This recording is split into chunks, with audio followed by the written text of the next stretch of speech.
Il était au Conseil d'État, tu vois. Et Debré, il disait quoi? Il disait les révolutionnaires à la Révolution française, euh, ils ont dit si on veut faire la laïcité, il faut que les gens, ils aient la foi, comme les chrétiens, tu vois. Et puis il dit donc on a cherché une prière, comme les chrétiens, je vous salue Marie, hein, etc. Et on a dit, ça y est, on a trouvé, je vous salue Marianne, mère du droit, tu vois. Hein, et je dis, tu vois, alors maintenant, toi, toi, tu montes dans mon live, tu discutes avec moi, et tu es en train de me dire que tu connais mieux la religion, tu connais mieux la laïcité que Jean-Louis Debré, qui est au Conseil d'État, qui valide les lois. Toi, tu connais mieux que lui. Ouais, non. Hein, tu vois. Et de là, tu vois que, ok, bon.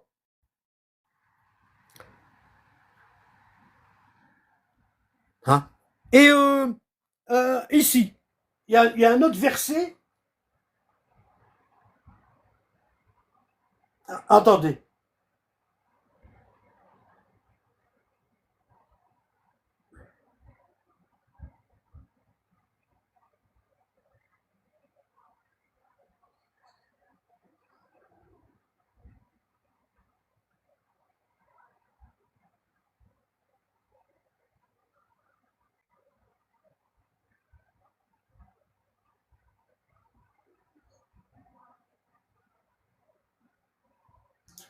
Si vous allez ici, dans le Coran, toujours bien entendu, nous ici on n'utilise que le Coran. Si vous allez là, alors, si vous allez dans la sourate Mujadala, le Mujadila ou le Mujadala, sourate 58, verset 11, ici,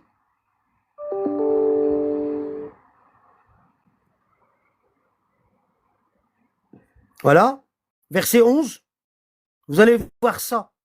Vous allez voir ça. Ah, je fais une bêtise. Non, non, non, non, zut. Oh.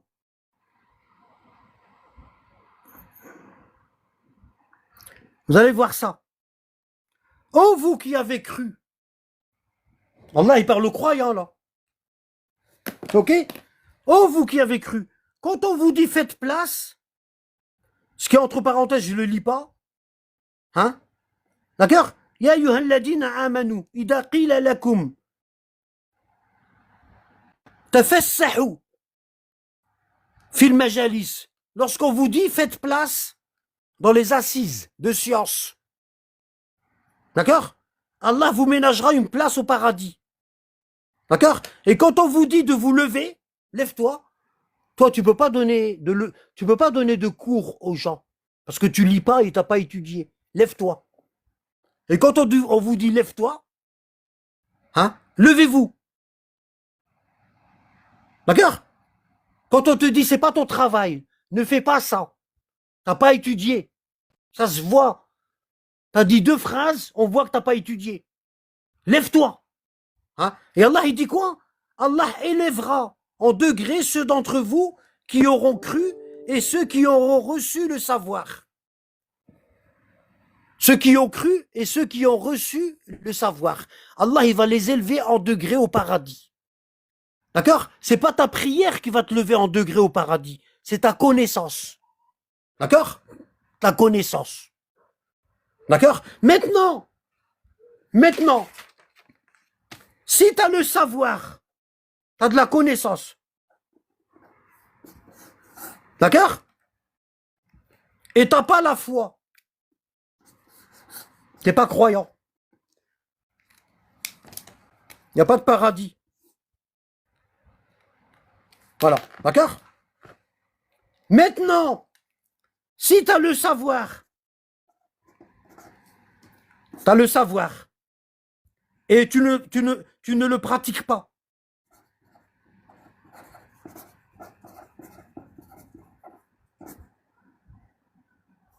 Tu ne le pratiques pas. Il n'y a pas de paradis. Maintenant, si tu as le savoir, tu le pratiques et tu le transmets, ah ben là, tu as tout gagné. C'est tout bénef pour toi. C'est ça qu'il faut. C'est ça. Ça, c'est pas bon. Ça, c'est pas bon. C'est ça qu'il faut. Voilà. La règle, c'est quoi? C'est quoi la règle? C'est très simple, la règle. C'est apprendre, comprendre, pratiquer et transmettre. Vous voyez? Et moi, là, quand je transmets, moi, j'ai un support. Je dis pas ça de ma tête. Moi, j'utilise des supports. D'accord? J'utilise des livres. Ok? C'est pas tu viens puis tu commences à blablater, à raconter n'importe quoi. Hein? Sans preuve à l'appui.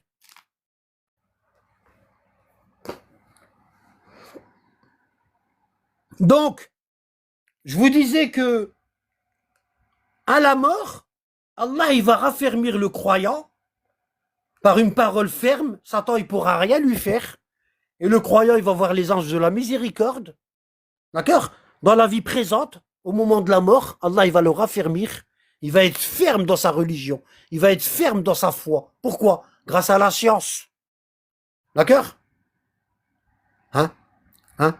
Dans la vie présente et dans l'au-delà.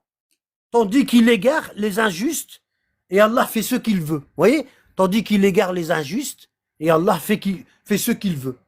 D'accord? Jamais une personne elle a été injuste et au moment de sa mort, Allah il va la guider. Ça n'existe pas. D'accord?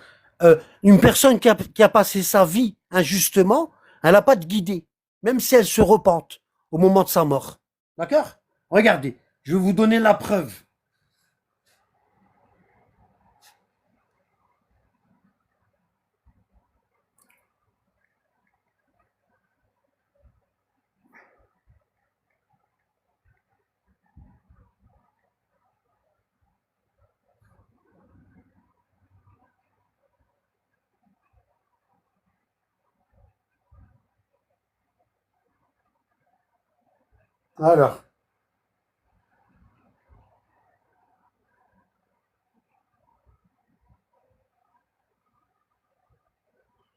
Alors, si on prend la sourate numéro les femmes, numéro 4, verset 18, sourate numéro 4, verset 18, ici.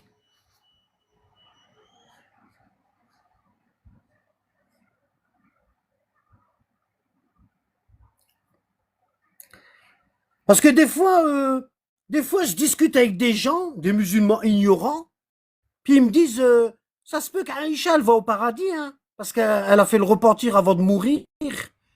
Abu Bakr aussi, Omar, ils ont fait le repentir. D'accord? Regardez ici. Regardez ici. Allah, qu'est-ce qu'il dit? Ça, c'est une personne qui vous dit ça, c'est un signe du manque complet d'intelligence et de science. Pourquoi?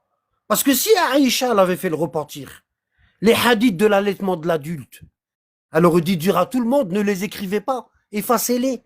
Les hadiths où le prophète il voulait se suicider, qu'elle a rapporté, elle aurait dit aux gens, effacez-les. Les hadiths où elle a dit que le prophète il l'a épousée à 6 ans, elle aurait dit dire aux gens, effacez-les. Hein? Et tout ça, il y a des gens qui y croient aujourd'hui. Il y a des gens qui croient à l'allaitement de l'adulte à cause de Aïcha. Comment tu fais le bordel derrière toi et puis au moment de mourir, tu dis Seigneur, pardon, et puis tu vas au paradis. C'est pas comme ça que ça marche. Hein. Faut être con pour penser que ça marche comme ça. Hein? Regarde ici. Allah il dit dans la sourate les femmes, mais l'absolution, le repentir, leïsat touba. Touba c'est le repentir. Mais le repentir n'est point destiné à ceux qui font de mauvaises actions jusqu'au moment où la mort se présente à l'un d'eux et il s'écrie certes, je me repens maintenant. Non plus pour ceux qui meurent mécréants. et c'est pour eux que nous avons préparé un châtiment douloureux. Bon, on continue.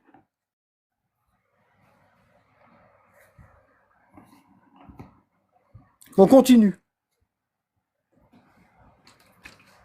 Alors, le croyant qui a pratiqué tout ce qu'il a appris sera imperturbable lorsque la mort, elle viendra à lui.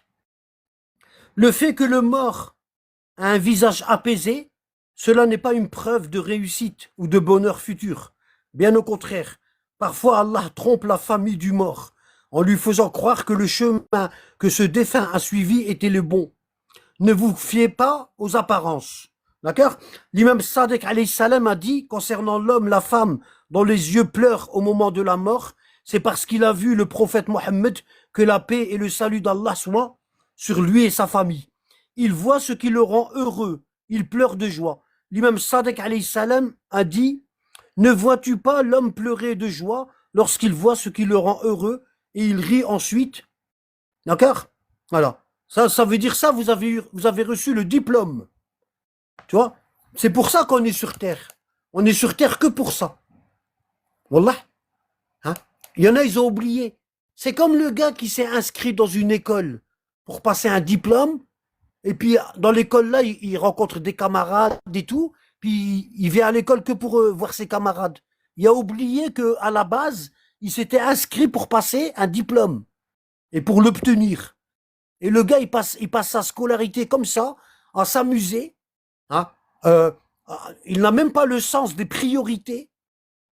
Hein, et puis, il finit par rater son examen. Soit il va tricher, soit il va rater son examen. Dans les deux cas, c'est un con. L'imam Sadiq qui dit, lorsque tu vois le mort pleurer juste avant sa mort, c'est parce qu'il a vu le prophète Mohammed sallallahu alayhi wa sallam. Il voit sa réussite. Et il est heureux. C'est comme la personne qui a réussi son examen, elle est sur la liste, et puis elle pleure.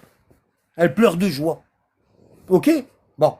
L'imam Sadiq alayhi salam a dit, si tu vois le défunt avec le regard fixe, que son œil gauche pleure, l'œil gauche, la sueur est sur son front, le nez qui coule, les lèvres contractées, les lèvres crispées, d'accord? Et les narines écartées, que penses-tu avoir vu? Hein? C'est-à-dire que celui-ci a réussi. D'accord? L'imam Sadiq alayhi salam a dit, le signe du croyant, lorsque la mort approche, c'est que son visage devient blanc, plus qu'à l'accoutumée. Son front ruisselle de sueur. Des larmes coulent de ses yeux. Cela signifie la sortie de son âme. Ok? Bon. Azraël. Qui est Azraël? L'ange de la mort. Azraël est l'ange de la mort dans certaines traditions hébraïques, musulmanes et sikhes. Son nom vient de l'hébreu biblique. Il signifie celui que Dieu aide. Azraël, ça veut dire celui que Dieu aide. Et c'est l'ange de la mort. Ok? On continue. On a demandé au messager d'Allah, sallallahu alayhi wa sallam, comment le croyant meurt. Il a répondu, l'ange de la mort se tient devant lui, dans la position d'un esclave humilié devant son maître. D'accord? L'ange de la mort, il se tient devant le mort, le croyant, comme si qu'il était un esclave devant lui, humilié. Hein? Ensuite, Azraël et les anges qui l'accompagnent ne s'approchent du croyant qu'après l'avoir salué. Ils le saluent d'abord, puis ils lui annoncent la bonne nouvelle du paradis. D'accord? Bon, ça c'est le verset qui dit, voilà, ici, il est là. Hein? Le verset qui dit, Inna alladhina qalu rabbuna Allahu summa istaqamu tatanazzalu alayhim al-malaikatu alla takhafu wa la tahzanu وأبشروا بالجنة التي كنتم توعدون. Ceux, surat Fussilat, les versets détaillés, verset 30, ceux qui disent sur cette terre, notre Seigneur est Allah, et qui se tiennent dans le chemin droit. Il suffit pas de dire notre Seigneur est Allah. Ensuite, il faut pratiquer. Hein? Summa istaqamu, c'est comme lorsque tu dis dans le Fatiha, Ihdina sirat al-mustaqim. On a demandé à la famille du prophète, dans la Fatiha, lorsqu'on dit guide-nous dans le Sirat al-Mustaqim, Ihdina Sirat al-Mustaqim. Qu'est-ce que le Sirat al-Mustaqim ici? Voilà. Ici, vous avez la Fatiha et vous avez louange à Allah, Seigneur de l'univers, le tout miséricordieux, le très miséricordieux, maître du jour de la résurrection. C'est toi que nous adorons et c'est toi dont nous implorons le secours. Guide-nous dans le chemin droit. Ihdina Sirat al-Mustaqim. On a demandé à l'imam Ali, à la famille du prophète, qu'est-ce que le Sirat al-Mustaqim? Qu'est-ce que le chemin droit? Et il nous a dit, il dit, le chemin droit, c'est deux chemins. Un chemin dans ce monde et un chemin dans l'autre monde. D'accord? As-Sirat, ça veut dire le pont. Sirat, ça veut dire le pont. D'accord? Pourquoi on dit Sirat? Parce qu'en général, dans un pont, ben, ça va tout droit. Ok? Bon. Et ils ont demandé à l'imam Ali,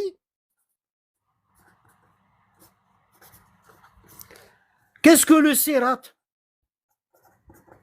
Il a dit c'est deux choses. Un dans ce monde et un dans l'autre. Il dit dans ce monde, le Sirat, c'est la famille du prophète. Il a dit Nahnu Sirat al-Mustaqim. Nous sommes le Sirat al-Mustaqim. D'accord? La famille prophétique. C'est-à-dire le prophète Mohammed et ses 12 imams.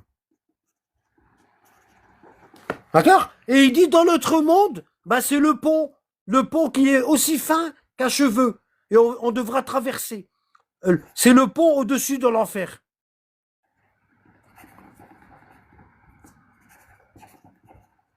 Donc,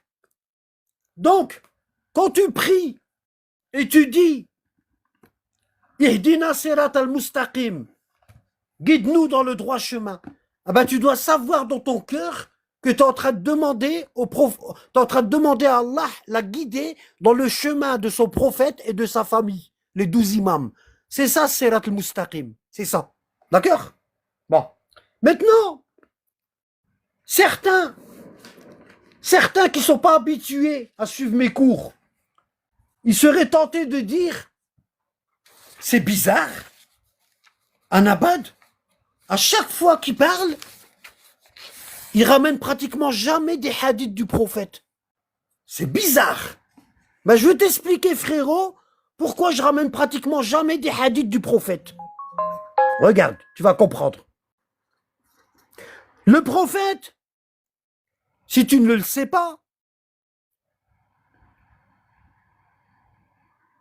non, le Sirat al-Mustaqim, c'est le Sirat de la famille du prophète. D'accord? Est-ce que tu as compris?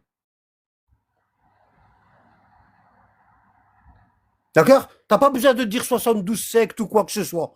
Quand tu demandes le Sirat, si tu vas au magasin, et dans ce magasin-là, il y a 73 fruits différents, est-ce que tu vas dire au vendeur, moi je suis venu pour acheter des pommes, ne me donnez pas de citron, ne me donnez pas de carottes, ne me donnez pas de courgettes, ne me donnez pas de fraises, ne me donnez pas de mandarines. Non, tu vas pas commencer à citer tous les fruits que tu veux pas. Rien que le fait de dire que tu veux des pommes, ben c'est suffisant. Tu as compris? Il faut pas. La religion, c'est un truc par cœur. On ne doit pas donner notre avis. C'est interdit de donner son avis. C'est interdit. Quand tu dis Ihdina Sirat al-Mustaqim, c'est suffisant. D'accord?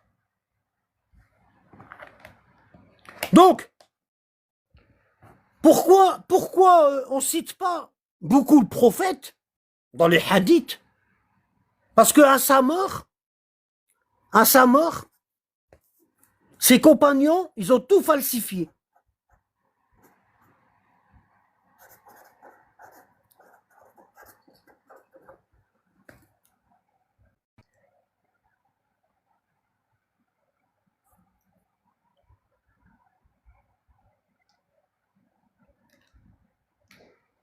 D'accord?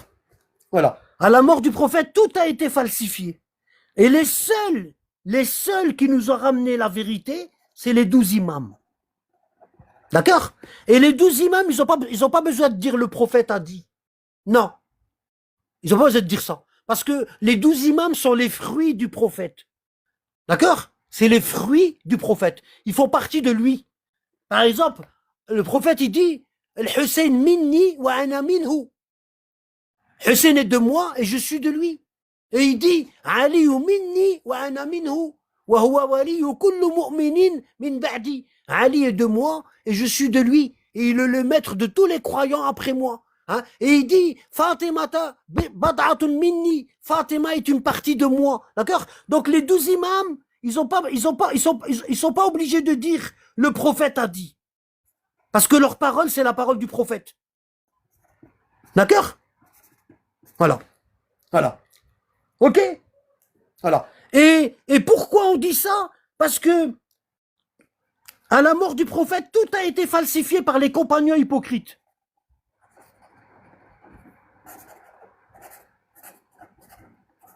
D'accord? Tout a été falsifié. D'accord? Voilà. Hein? Donc, la seule vérité qu'on a sur le prophète, ça a été ramené par sa famille.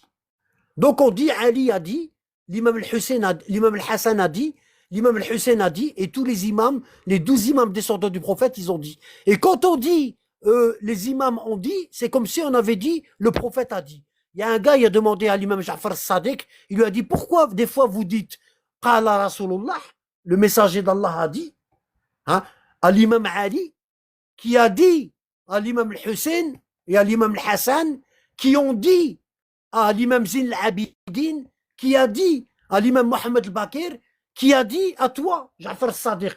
Pourquoi des fois tu dis la chaîne de transmission et des fois tu dis le prophète a dit et il n'y a pas de chaîne de transmission? Et l'imam Ja'far Sadiq, il lui a dit que nous, les imams, on n'est pas obligé de dire mon père m'a dit, que son père lui a dit, que son père lui a dit, que le prophète a dit. On n'est pas obligé. Notre parole est la parole du prophète. Nous sommes une partie du prophète. On n'a pas besoin de dire. Voilà. Les imams, quand ils ramenaient les chaînes de transmission jusqu'au prophète, c'est pour montrer aux personnes qui ne les suivent pas que la religion chez eux, elle vient du prophète. C'est tout. À leurs disciples, en général, ils disaient pas, mon père m'a dit, que son père lui a dit, que son père lui a dit, que l'imam Ali a dit, que le prophète lui a dit, qu'Allah a dit, que Jibril a dit au prophète, et que Allah a dit au prophète. D'accord? Ce qu'on appelle la chaîne en or du hadith. Ben, ils la disaient pas. En général, ils la disent que devant des gens qui sont pas leurs partisans, pour leur montrer que la religion, c'est une histoire de famille. D'accord? Voilà. Allahumma salli ala Muhammad. Ah, j'ai eu une contestation approuvée. C'est gentil, ça. Mashallah.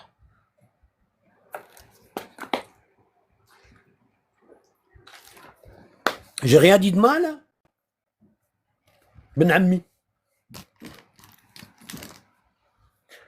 Alors, on continue. Donc, ici, la sourate Fussilet, les versets détaillés.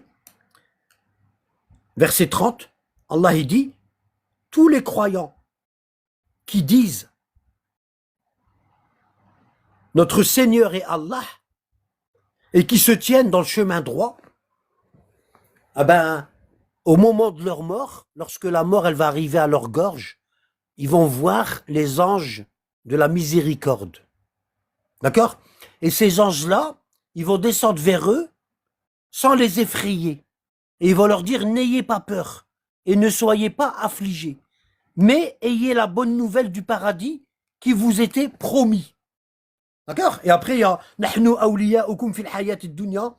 Ici, il y a deux conditions pour la réussite. C'est de dire notre Seigneur est Allah. Il faut que le cœur l'admet par la certitude. Et la certitude, elle provient de la science. Sans science, il n'y a pas de certitude. D'accord? Il y a des anges. Non, ça, je ne le dis pas. Il y a ici deux conditions pour la réussite. Notre Seigneur est Allah, il faut dire ça. Hein, et il faut que le cœur l'admet par la certitude, c'est-à-dire avec la science.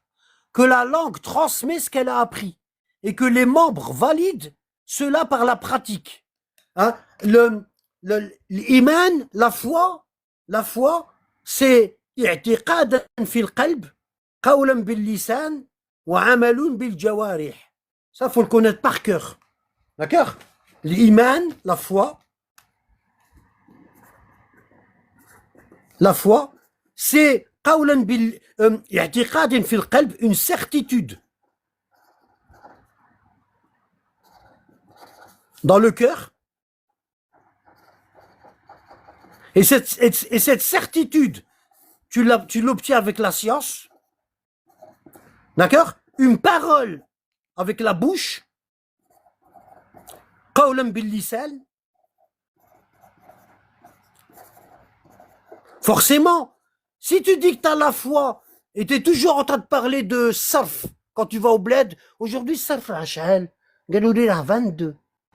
السيمانه اللي جايت كان 24 طلع باسكو راني غادي للبلاد وانا نبغي كي الصرف يكون طالع باسكو جو gagne plus là-bas. Le gars il parle que de ça, ou le gars il parle que de voiture, et puis il dit je suis musulman, je suis croyant, j'ai la foi, je fais la prière. Regarde, ça se voit pas, wallah.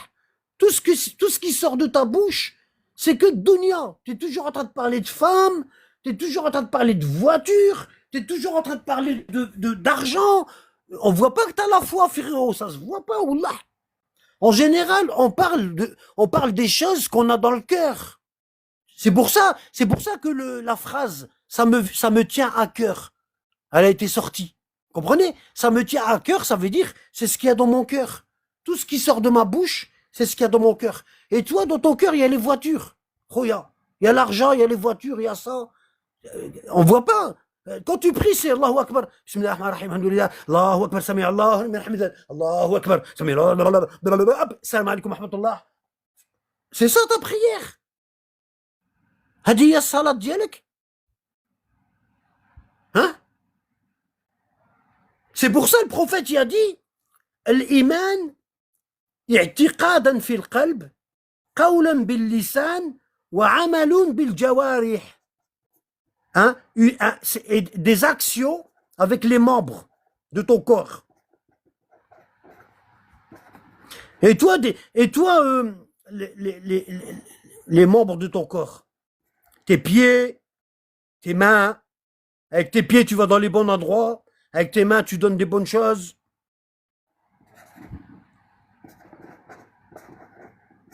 C'est ça la foi. Pour avoir la foi, il faut 3 choses. Il faut l'i'tiqad fil qalb, la certitude dans le cœur, et ça tu ne peux l'avoir qu'avec la science. Qawlan bil lisan, une parole avec la bouche. Si t'es croyant, tu dois en parler. Tu dois parler de ça. On doit t'entendre parler du Coran, on doit t'entendre ramener des hadiths de la famille prophétique, on doit t'entendre, ça se voit, ben ammi. Hein? Et des actions avec les membres. Ça veut dire que tu pratiques ce que tu dis. Ça, c'est la 3e condition. C'est ça la foi. Hein? Et le prophète, il dit aussi dans un autre hadith, il dit l'iman ma waqa'a fil qalb wa saddaqahu l'amal. La foi, c'est ce qu'il y a dans le cœur et qui est prouvé par les actions. Tu vois? Tu vas me dire, ouais, mais en Abad, les hypocrites aussi, ils font des bonnes actions. D'accord? Si tu as étudié un hypocrite, tu vas le voir tout de suite. Wallah, tôt ou tard, tu vas capter son vice pourri. Tu vois? Et ça, c'est toujours la science. On revient toujours à la science. D'accord? On revient toujours à la science. Alors,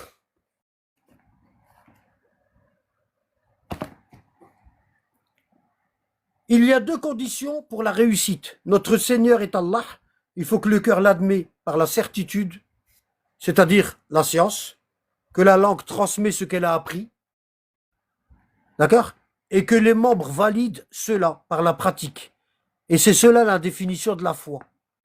D'accord? Et deuxièmement, et qui se tiennent dans le droit chemin, c'est-à-dire le chemin des 12 imams descendants du prophète Mohammed, sallallahu alayhi wa sallam. Pourquoi? Parce que c'est le seul qui nous a transmis la vérité après sa mort. Tous les autres, ils ont falsifié. Ok? Bon. D'accord? Et ton chemin, il doit être le même que si tu avais vécu à l'époque du prophète. Honnête. Ok? Voilà. Si c'est comme ça, ah ben ta mort, elle va être comme ça. Innal ladina qalu rabbuna Allah, summa istaqamu, tatanazzalu alayhimul malaika, an la takhafu, wa la tahzanu, nahnu awliyaukum fil hayati dunya. Voilà. Ok? Le verset que je vous ai lu là. Ceux qui disent notre Seigneur est Allah et qui se tiennent dans le droit chemin, les anges descendent vers eux. N'ayez pas peur et ne soyez pas affligés, mais ayez la bonne nouvelle du paradis qui vous était promis. T'imagines, toute ta vie, tu as essayé de faire en sorte que tu sois dans le bon chemin, tu vois, et de le pratiquer. Hein, parce qu'il y en a, ils sont dans le droit, il y en a, ils sont dans le chemin de la famille du prophète. Mais leurs actions, elles sont exécrables. Elles vont te dire les hadiths sur la falsification du Coran. Ils sont faux, que c'est les marjih qui décident quel hadith on doit accepter. Tu vois, il y en a comme ça. Hein. Il y en a. Vous allez trouver de tout. Hein. Sur Terre, vous allez trouver de tout. En veux-tu, en voilà. Tu vois?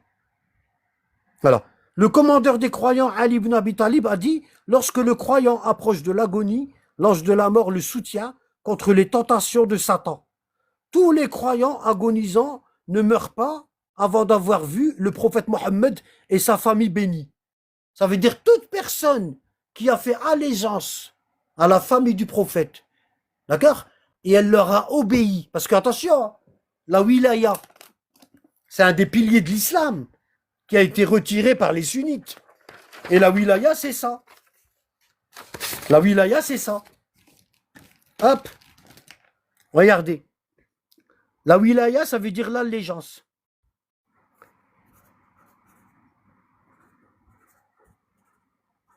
La wilaya, c'est un des piliers de l'islam. D'accord? C'est le 5e pilier de l'islam. D'accord? Vous avez ici, je vais le mettre ici à côté. Vous avez ici à côté, vous avez la salat, premier pilier de l'islam. La ilaha illallah, la shahada, c'est un pilier de la foi. C'est pas un pilier de l'islam, c'est un pilier de la foi. Ce qu'on appelle le raybiyat. D'accord? La salat, ensuite, 2e pilier, la zakat, l'aumône. 3e pilier, le jeûne. 4e pilier, le hajj, le pèlerinage. Et 5e pilier, la wilaya. D'accord? Voilà. Et la wilaya, c'est quoi? C'est quoi la wilaya? C'est l'obéissance. D'accord? L'amour. D'accord? Et le suivi.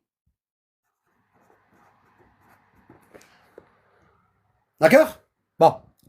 L'obéissance, le suivi,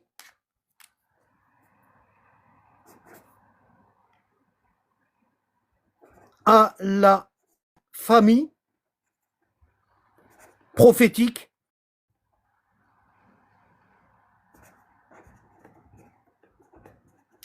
des Ahlul Bayt.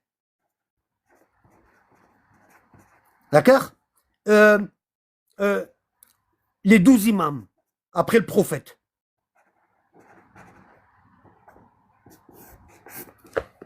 Hein? Tu peux pas dire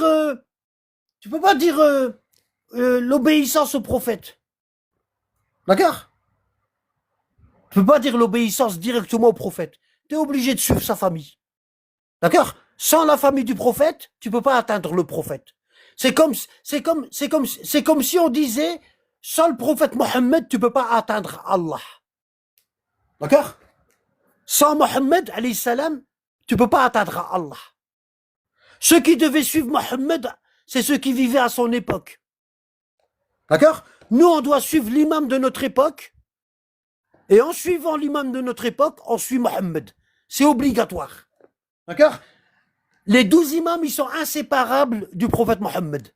Ils sont inséparables. C'est pour ça, Allah, il dit dans le Coran,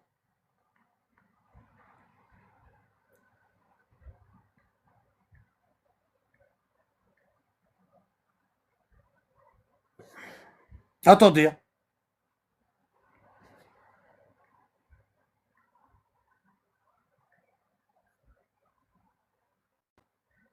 Ici, si vous allez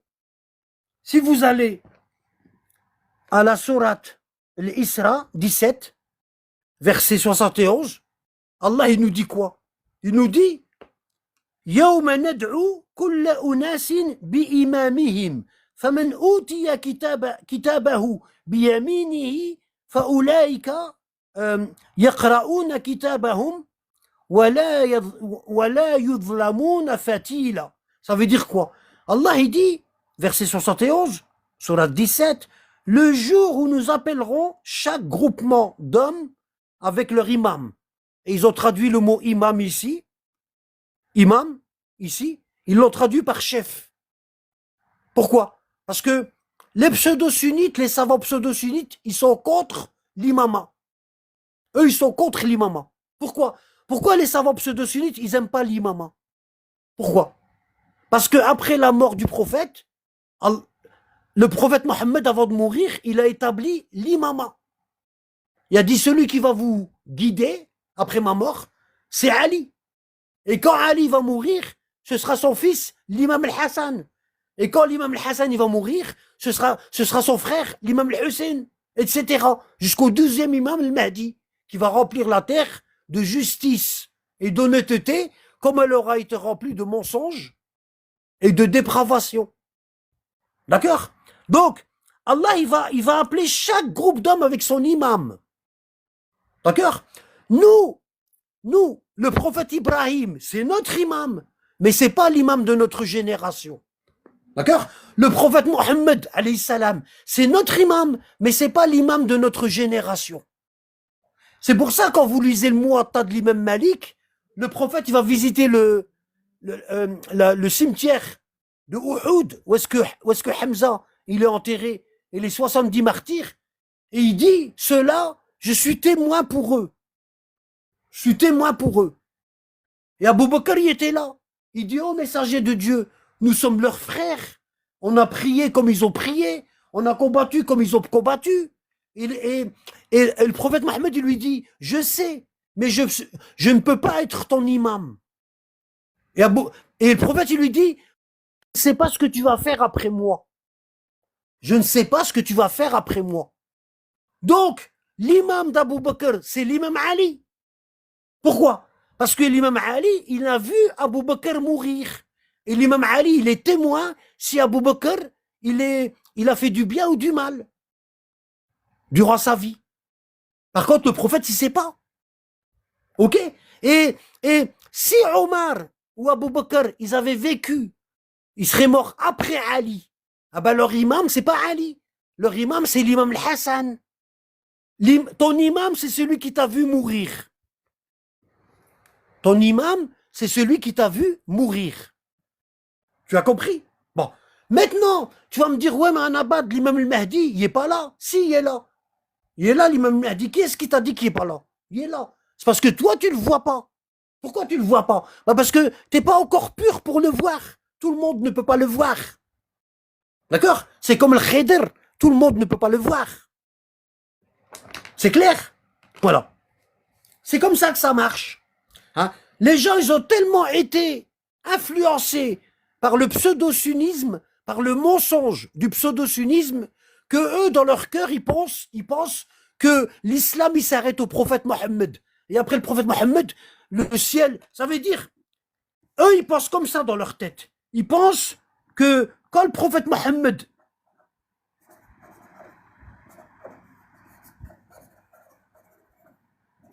Il était vivant, il y avait les liens du ciel. Avec Allah. Hein? Et il pense que quand le prophète était, et il pense que quand le prophète, et ceux-là par exemple, ils disent qu'à l'époque du prophète, il y avait le lien du ciel, il y avait un contact. D'accord? Et ils disent que à la mort du prophète, ah ben ces liens du ciel, ils ont été coupés.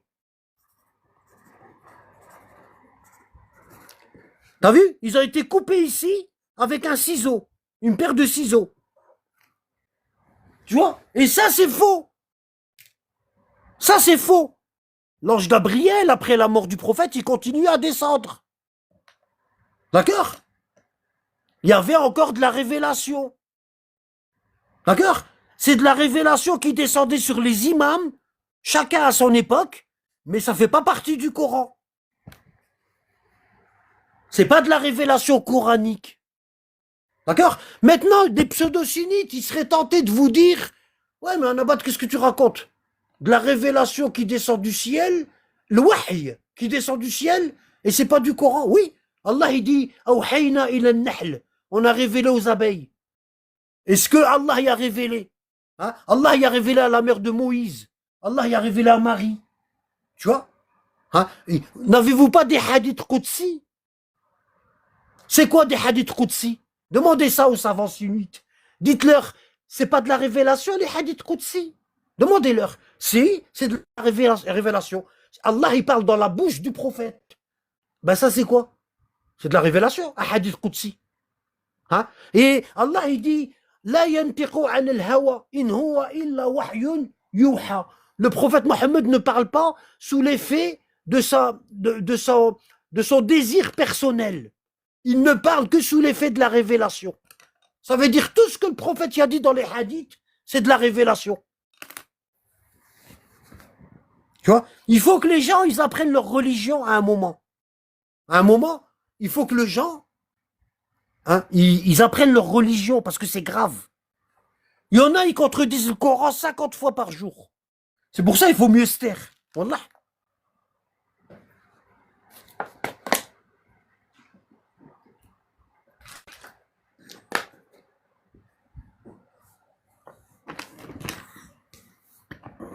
Alors, donc, c'est pas comme ça la religion. C'est pas le prophète Mohammed qui est mort, eh ben il n'y a plus rien. Non, non, non. Hein? C'est comme ça. C'est comme ça. Ça, ce que vous avez là, c'est la religion pseudo-sunnite. D'accord? Après le prophète Mohammed, ben, le contact avec le ciel, il a été coupé. Ils disent ça. Eux, ils disent ça. D'accord? Alors que non, regarde. Nous, on dit pas ça. Nous, on dit, après la mort du prophète Mohammed, sallallahu alayhi wa sallam, ah ben, la religion, elle continue avec les 12 imams. Elle continue. D'accord? Ça veut dire que quand le prophète Mohammed, sallallahu alayhi wa sallam, il est mort, la religion, elle a continué, le contact avec Allah, il a continué pendant 309 ans. Jusqu'à ce que le Mahdi y a été occulté. Le contact avec Allah, il a été durant 309 ans. Par contre, chez les pseudo-sunnites, ils disent que quand le prophète y est mort, le contact y a été coupé. Donc le contact avec Allah, il a été coupé, il a été coupé 25 ans de la révélation. 23 ans. 23 ans après, il a été coupé 23 ans, il a été coupé à la mort du prophète. Ça veut dire qu'on avait le contact divin pendant 23 ans. Pendant toute la durée de la révélation. Et quand le prophète est mort, ah ben tac, le lien avec le ciel il est coupé. L'ange Gabriel il descend plus. Allah il contacte plus ses serviteurs. Démerdez-vous, hein, faites des bombes atomiques, tirez-vous dessus. Hein, voilà. Ce que vous voyez aujourd'hui, je n'ai pas besoin de vous le décrire, je vais encore avoir un avertissement. Tu vois? Il faut faire attention, je vais encore avoir un avertissement. Donc faut pas dire. Bon, mon but c'est de transmettre, c'est pas d'avoir des avertissements. Ok? Donc nous on est dans ça. Nous notre religion c'est ça. Hein. Et les pseudo-sunnites, leur religion, c'est ça. Hein. Et ils disent, du fait que 23 ans, du fait que la révélation, elle est descendue pendant 23 ans, et à la mort du prophète, elle a été coupée, bah on doit suivre les savants. On doit faire l'ijtihad. D'accord? L'ijtihad. Ce qu'on appelle le qiyas. La conjecture. L'analogie. L'analogie. Ça veut dire quoi? Ça veut dire on prend des lois dans le Coran et quand on a un problème qui n'a pas... Quand on a, les savants sunnites, ils disent ça. Ils disent, quand on a... Eux, ils ont quelque chose de plus dans la religion. Pourquoi? Parce que eux, leur religion, elle s'est arrêtée plus tôt que la nôtre. Notre religion, elle s'est arrêtée 309 ans après la mort du prophète. Et eux, leur religion, elle s'est arrêtée à sa mort, c'est-à-dire 23 ans. Nous, notre religion, elle a duré 309 ans, plus 23 ans. D'accord? C'est l'époque du prophète. D'accord? Ça fait combien? Ça fait 329, 332 ans. Notre religion, elle a été révélée pendant 332 ans. Eux, non. Eux, leur religion, elle a été révélée pendant 23 ans. Et quand le prophète est mort, bah, on n'a plus de contact avec le ciel. Donc, comment on fait? Bah, eux, ils ont un truc que nous, on n'a pas. Ils ont rajouté un truc. Ils ont dit ça. Ils ont dit notre religion, ça c'est les pseudo-sunnites.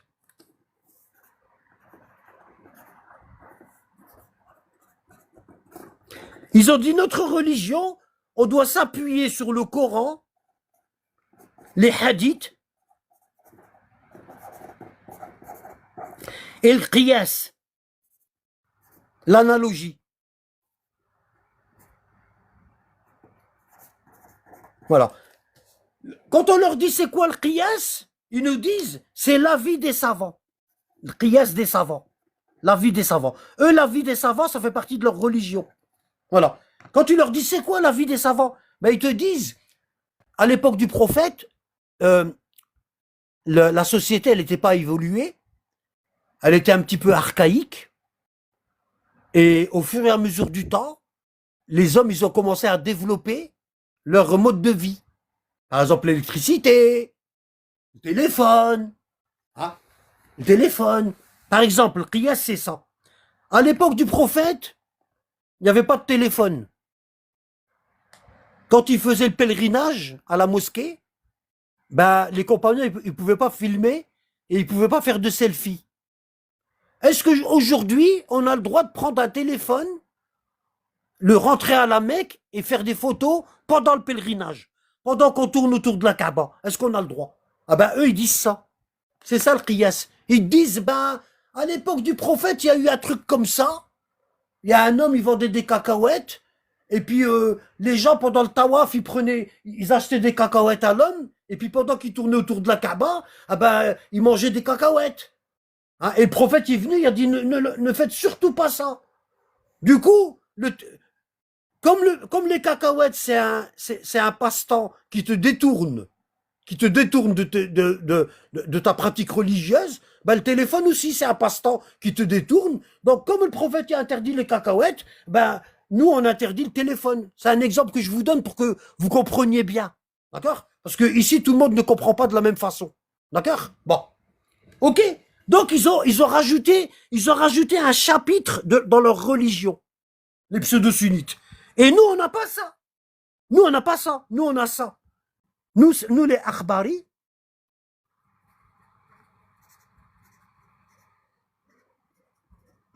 on a ça. On a le Coran, d'accord? Attention, selon les hadiths des 12 imams. D'accord? D'accord? On a ça. Nous, on a ça. OK? Bon. Et il y a une nouvelle branche qui s'est glissée entre les pseudo-sunnites et entre les chiites akhbari. On les appelle les chiites Osoli. Eux, ils ont ramené une nouvelle religion. Ils ont dit, notre religion, c'est le Coran, D'accord? Le Coran et les hadiths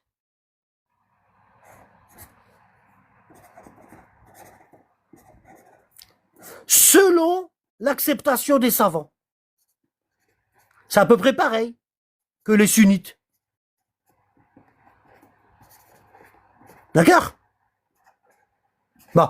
Maintenant, pour savoir qui est dans le droit chemin, ben, le prophète a dit Inni tarikum fikum at-taqalayn. Je laisse parmi vous les deux poids. Les deux poids. D'accord? Le Coran et les hadiths de ma famille. Ok? Bon. Donc on doit avoir deux. Tout le monde sait compter jusqu'à deux. Même celui qui n'a pas été à l'école. Bon. Ici, combien on a? On a un, deux, trois. Donc ici, c'est pas bon. Ici, on a un, deux, trois. Ici, c'est pas bon. Et ici, on a un, deux. Deux. On a le Coran et les hadiths de ma famille. Voilà. C'est facile. Hein? Yom al-Qiyamah, Rabbi, il va dire aux solis et aux pseudo-sunnites, tu sais compter jusqu'à deux, non? Hein? Quand tu étais au magasin puis t'achetais un produit à 3 euros et la caissière, elle devait te rendre deux pièces de 1 euro et elle t'en rendait qu'une seule. Tu lui disais, madame, il manque 1 euro. Hein? Pour de la bouffe, tu sais compter. Mais dans la religion, tu oublies de compter. Hein? Ok? Bon. On continue. Hein? Donc il dit, Allah il dit, lorsque le souffle de la vie remonte à la gorge du moribond, et qu'à ce moment-là, vous regardez, hein, et que nous sommes plus près de lui que vous, mais vous ne le voyez pas. D'accord? Bon. Ici, le traducteur n'a pas su traduire. Le verset 8 est au pluriel, car Allah s'adresse à tous les hommes qui finiront par passer ce stade un jour. Ça va tous nous arriver. Allah, il dit, hein, il dit, فَلَوْلَا إِذَا بَلَغَتْ الْحُلْقُمْ وَأَنْتُمْ. D'accord? Et que vous regardez. Il parle de nous, de celui qui meurt. D'accord? Bon. Et lui, il a mis entre parenthèses, vous qui l'entourez. Alors que c'est faux. Vous qui l'entourez, il n'y a pas dans le hadith. Hein? Allah est en train de nous dire, lorsque les anges viennent prendre vos âmes, et que vous qui êtes en train de mourir, vous regardez. D'accord? Hein? Bon. Hein? S'adresse à tous les hommes qui finiront par passer ce stade un jour. Il ne s'adresse aucunement à la famille du défunt. Allah dit, lorsque l'agonie vous atteint et que vous voyez votre future place, c'est à ce moment-là même que vous êtes plus proche de l'au-delà et que vous avez pratiquement quitté ce monde. D'accord? Bon. Qu'est-ce qu'un chérubin? Vous avez déjà vu des chérubins? Ok? Bon. Un chérubin, c'est un petit ange. Il y en avait deux sur l'Arche d'Alliance. Allah il a dit à Moïse, fais l'Arche d'Alliance et mets deux chérubins sur le couvercle. D'accord? Et la Sakina, elle descendait entre les deux chérubins. Si je tape Arche d'Alliance,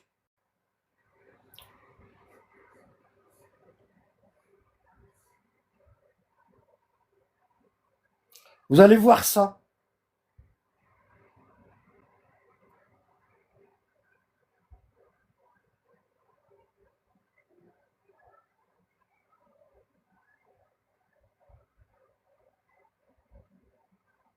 Voilà. Bon, il la dessine de plusieurs façons. Vous voyez, ici vous avez l'Arche d'Alliance, vous avez un chérubin, et ici vous en avez un autre. Tu vois? Ici vous avez un chérubin, et vous en avez un autre. Vous allez trouver ça. Hein? Et vous allez trouver, vous allez trouver ça aussi. Voilà, vous voyez, ici il y a un chérubin et l'autre chérubin. Et la Sakina, la présence divine, elle descendait là, entre les deux chérubins. Quand Allah il parlait à Moïse, il y avait une lumière qui montait d'ici jusqu'au ciel. Ok?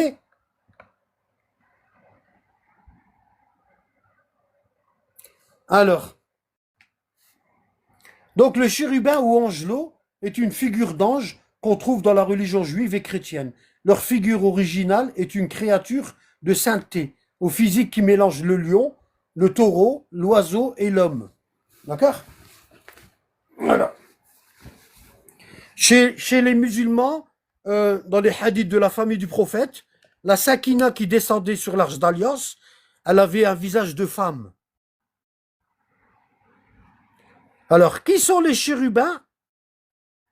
D'accord? Al-Qurubiyoun, dont le mot chérubin est tiré. Hein? On voit dans le récit qu'ils étaient avec l'ange Gabriel au moment de la conception d'Adam. Qu'est-ce qu'on voit dans... Si on prend la Bible, dans le chapitre de l'Exode, chapitre 25, je vais allumer la lumière, non. Alors, comment je fais? On va faire comme ça. Ça va être lors de la prière, c'est bien. Je vais continuer encore...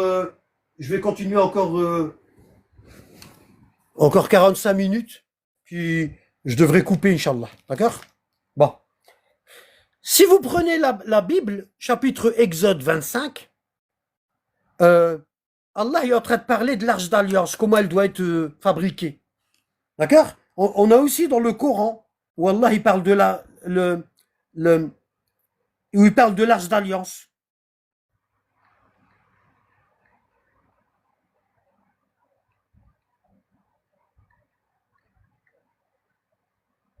Ici, si vous allez dans la sourate, si vous allez dans la sourate 2, la vache, le Baqara, d'accord? Vous allez au verset 248, ici, vous allez voir ça. Et leur prophète leur dit, le signe de son investiture sera que le coffre, l'arche d'alliance, va vous revenir. Objet de quiétude, la quiétude c'est la sakina, d'accord? En arabe, le coffre, on appelle ça tabout, fihi sakinatun min rabbikum. Il y a une présence divine de la part de votre Seigneur. C'est pour ça quand dans le hadith, quand dans le verset La tahzan, inna Allah ma'ana, quand Abu Bakr, soi-disant, il était dans la grotte avec le prophète, il se peut qu'il y était et il se peut qu'il n'y était pas. Bon, d'accord? Moi je pense du côté qu'il y était, que Abu Bakr il était dans la grotte. Bon, quand il a vu les associateurs de Quraysh au pied de la grotte, Abu Bakr il a commencé à trembler et il a dit au prophète, ils sont là. S'ils baissent leur regard, ils vont nous voir. Et le prophète, il lui dit, la tahzan, n'aie pas peur. Inna Allah ma'ana. La présence divine est avec nous. Hein? Et il dit, fa'anzal Allah sakinatahu alayhi. Allah a descendu la sakina, sa présence divine, sur lui, sur le prophète. D'accord? Bon. Ah ben ici, c'est pareil. Ici, Allah, il dit, le signe, parce que les enfants d'Israël, ils avaient été attaqués par des mécréants et ils étaient sortis de ce qu'on appelle les Philistins, les Palestiniens, Philistins, ils étaient attaqués par eux et comme leur foi elle était faible, ils ont commencé à déconner. Ah ben l'arche d'alliance, elle leur a été reprise, elle leur a été reprise par Dieu. Ça fait que comme ils avaient plus de l'arche d'alliance, ben la présence divine, elle n'était plus avec eux. Et ils perdaient toute leur guerre. D'accord? Et un jour, ils ont demandé à un prophète parmi eux, demande à Allah de nous désigner un roi. Comme ça, on va combattre dans le sentier d'Allah. Ils ont un prophète et ils veulent un roi. Les rois, ils combattent pas dans le sentier d'Allah. Les rois, ils combattent dans le sentier de leur royaume. C'est les prophètes qui combattent dans le sentier d'Allah. Et leur prophète, il a tout de suite compris que il a tout de suite compris que c'est même pas la peine. Parce que s'ils voulaient combattre dans le sentier d'Allah, ben, ils auraient demandé aux prophètes de leur dire ce qu'ils doivent faire. Eux, ils demandent un roi. Hein? Et c'était le premier roi d'Israël. Il s'appelait Saul. S-A-U-L. D'accord? C'est le roi à l'époque de David. Le premier roi d'Israël. Et ici, Allah, et ici,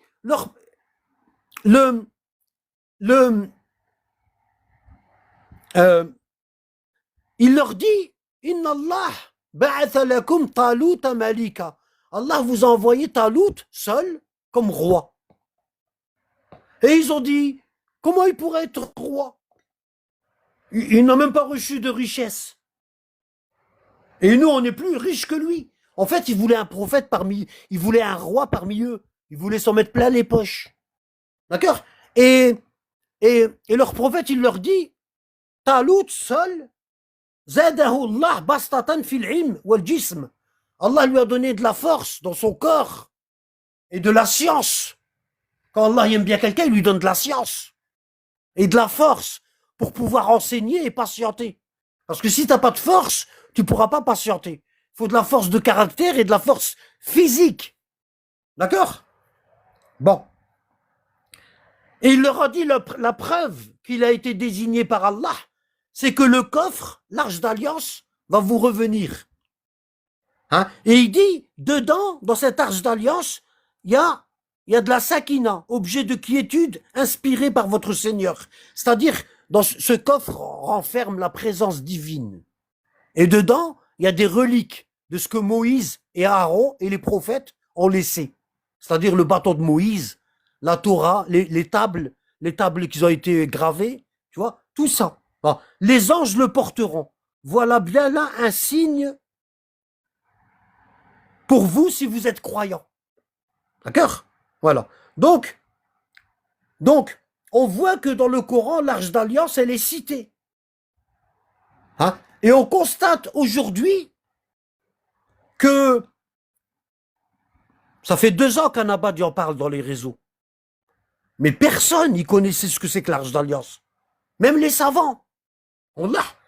Moi, j'ai suivi des savants pendant des années. Il n'y en a aucun musulman, sunnite. Il n'y en a aucun qui a parlé de l'arche d'alliance. Ils ne savent même pas ce que c'est.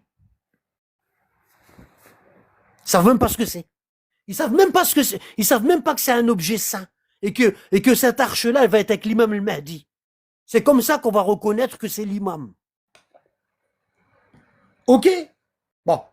Et on parlait des 2 anges qui sont sur l'arche d'alliance. Les chérubins. Tu vois ici. Ils ont leurs ailes déployées vers le centre et la présence divine, elle descend là. Bon. On parlait de ça. Et ici, dans Exode, chapitre 25, Allah est en train d'expliquer à Moïse comment il doit construire l'arche d'alliance, comment elle doit être. D'accord? Il y a des hadiths qui disent que l'arche d'alliance, c'était le berceau, c'était le berceau où la mère de Moïse, elle l'a mis dedans. Quand Pharaon il voulait le tuer, elle l'a mis dans un coffre. Il y en a, ils disent que c'était le coffre là. D'accord? Et que ce coffre-là, il provenait de l'époque d'Adam. Mais entre guillemets, Allahu A'lam, ça ne changera rien dans notre religion, que ce soit le coffre ou non. Ok? Bon. Donc il dit, chapitre l'Exode 25, Allah il dit à Moïse, et tu feras des barres de bois de Sittim, et tu les plaqueras d'or, et tu feras entrer les barres dans les anneaux. Pourquoi? Parce que ici, personne ne pouvait toucher l'arche d'alliance. Personne ne pouvait toucher l'arche d'alliance. Donc il devait faire des anneaux ici. Tu vois, un anneau, il y en avait 4 dans l'arche d'alliance. Ici. Un anneau et un autre anneau. Et ça, c'était pour porter. Et les hommes, ils devaient la porter sans la toucher. Parce que toute personne qui touchait l'arche d'alliance, elle mourait sur le champ. Ok? Donc il fallait pas la toucher. Parce que rien que la lumière d'Allah, la présence divine, ben tu peux pas. C'est trop puissant. Josué, le successeur de Moïse, en arabe Yusha ibn Nun, il a fait tomber les murailles de la ville de Jéricho, rien qu'en tournant 7 fois avec l'arche d'alliance autour de la ville. Il y avait une ville où il y avait des mécréants en Israël, elle s'appelait Jéricho. Elle a été rendue à l'autorité palestinienne à l'époque de Rabin. Mais bon, pour ce qui en reste aujourd'hui, hein, cette ville-là, elle avait des murailles et on pouvait pas la prendre cette ville-là. Elle était très costaud, tu vois. Et Josué, il a dit aux Israélites, portez l'arche d'alliance et tournez 7 fois autour de la ville. Et les murs, ils sont tombés. D'où l'expression, faire tomber les murs de Jéricho. Ok? Bon. Donc il lui dit, tu mettras des barres Hein, et tu mettras dans l'arche le témoignage que je te donnerai. Tu mettras les tablettes de la loi. Et tu feras un propitiatoire d'or pur. Sa longueur sera de 2 coudées et demi et sa largeur d'1 coudée et demi. C'est ça. C'est le couvercle. Ok? Elle fait à peu près, l'arche d'alliance, elle fait à peu près 1,50 m sur 1 m. Ok? Euh, et tu feras 2 chérubins d'or. Tu les feras d'or battu. Aux 2 bouts du propitiatoire, fais un chérubin au bout de ceux-là. T'en fais 2. Un là et un là. Euh, vous ferez les chérubins tirés du propitiatoire à ces 2 bouts. Et les chérubins étendront leurs ailes en haut, couvrant de leurs ailes le propitiatoire, ici. Où est-ce que la présence divine, elle descend. Mais ça, c'est pas le vrai. Hein. Toutes les arches d'alliance que vous voyez, c'est que des répliques qui ont été faites en fonction des Écritures saintes. D'accord? Vous voyez, il n'y en a pas une qui ressemble à l'autre. Ok? Bon. Euh, tu peux en fabriquer des milliers, ben, elles n'auront jamais le pouvoir de celle qui a été construite par Moïse. D'accord? Et tu mettras le propitiatoire sur l'arche par-dessus. Et tu mettras dans l'arche le témoignage que je te donnerai. Donc l'arche, c'est le coffre, et le propitiatoire, c'est le couvercle. Ok? Et il dit, et je me rencontrerai là avec toi. Et il dit à Moïse, et lorsque tu voudras me parler, ben, tu te mettras debout devant l'arche d'alliance, et quand je te parlerai, tu verras une lumière qui descend. Tu vois? Et les enfants d'Israël qui étaient parce que l'arche, elle a été construite dans le désert d'Israël. Elle a été construite dans le désert du Negev. D'accord? C'est les 40 ans où ils étaient condamnés à tourner dans le désert. Et donc, Allah y avait dit à Moïse de construire une tente d'assignation. C'était un temple provisoire. Tu vois? Ici. Et la tente d'assignation, ben, c'était comme ça. Voilà. La tente d'assignation, c'était comme ça. Tu vois? Comme ça. Et voyez, ici, vous avez la tente d'assignation. Tout le tour, ça c'est le sein. Tout ce que vous voyez là autour, c'est le sein. Et ça, c'est le sein des saints. Attendez. J'essaie de trouver une bonne image. Ici, on en a une bonne. Voyez, vous avez ça, accéder.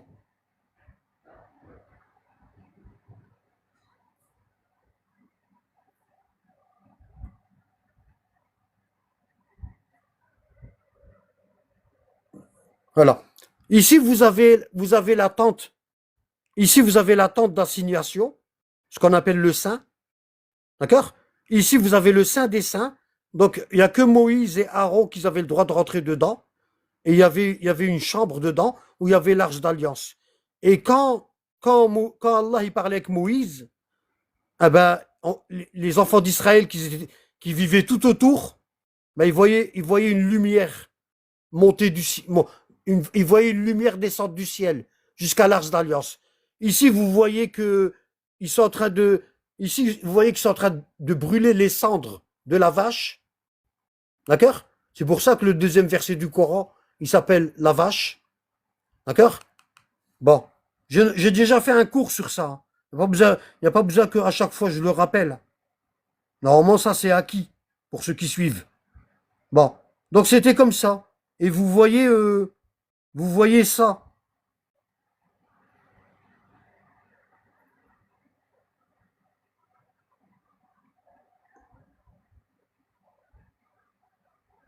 À l'intérieur du sein des saints, ben vous voyez ça. Ça, c'est à l'intérieur. Vous voyez le sein ici, avec tout autour, en blanc, et vous avez le sein des saints, et ici, vous voyez la table des pains, la menorah, etc. Et ici, vous avez l'arche d'alliance. Et vous aviez un rideau, ici, Et seul Aaron et Moïse, ils avaient le droit de rentrer là. Et quand Moïse voulait parler à Dieu, ben, il allait derrière le rideau qui était tiré et on voyait une lumière qui montait jusqu'au ciel. Ok? Et, et les tribus d'Israël, les 12 tribus, ben, elles étaient autour. Il y avait 12 tribus autour, avec 12 chemins qui menaient au temple provisoire du désert. Ok? Voilà. Alors, euh, donc Allah il dit à Moïse, verset 22, chapitre de l'Exode, Ancien Testament, Deutéronome, et je me rencontrerai là avec toi, et je parlerai avec toi de dessus le propitiatoire. D'accord? Ça veut dire que euh, Arche d'Alliance, ici, ça veut dire que quand Allah il parlait à Moïse, ben la voix, elle venait de là. Il y avait une lumière qui montait au ciel, et la voix, elle venait de là. D'accord? Bon. Je parlerai avec toi de dessus le propitiatoire d'entre les deux chérubins. Vous voyez? La voix, elle sortait entre les deux chérubins, qui seront sur l'arche du témoignage. Et je te dirai tout ce que je te commanderai pour les fils d'Israël. Donc ici, quand vous allez dans le Baqara, ici, la sourate la vache, quand Allah y parlait, quand les enfants d'Israël, ils ont tué, il y a quelqu'un, il a tué quelqu'un, ouais, qataltum nafsan, Allah il dit, et vous avez tué quelqu'un, Wallahu mukhriju ma kuntum taktumun. Et Allah va sortir ce que vous cachiez. Donc ils sont partis voir Moïse, et ils lui ont dit, oh Moïse, demande à Allah, qui est-ce qui a tué cet homme? Tu vois, j'en ai déjà parlé j'en ai déjà parlé de ça. D'accord? euh,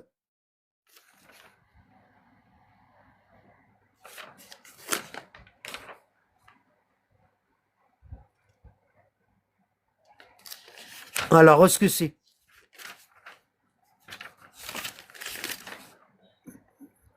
Là, je commence à paniquer parce que c'est le Maghreb. Tu vois, à chaque fois, c'est comme ça.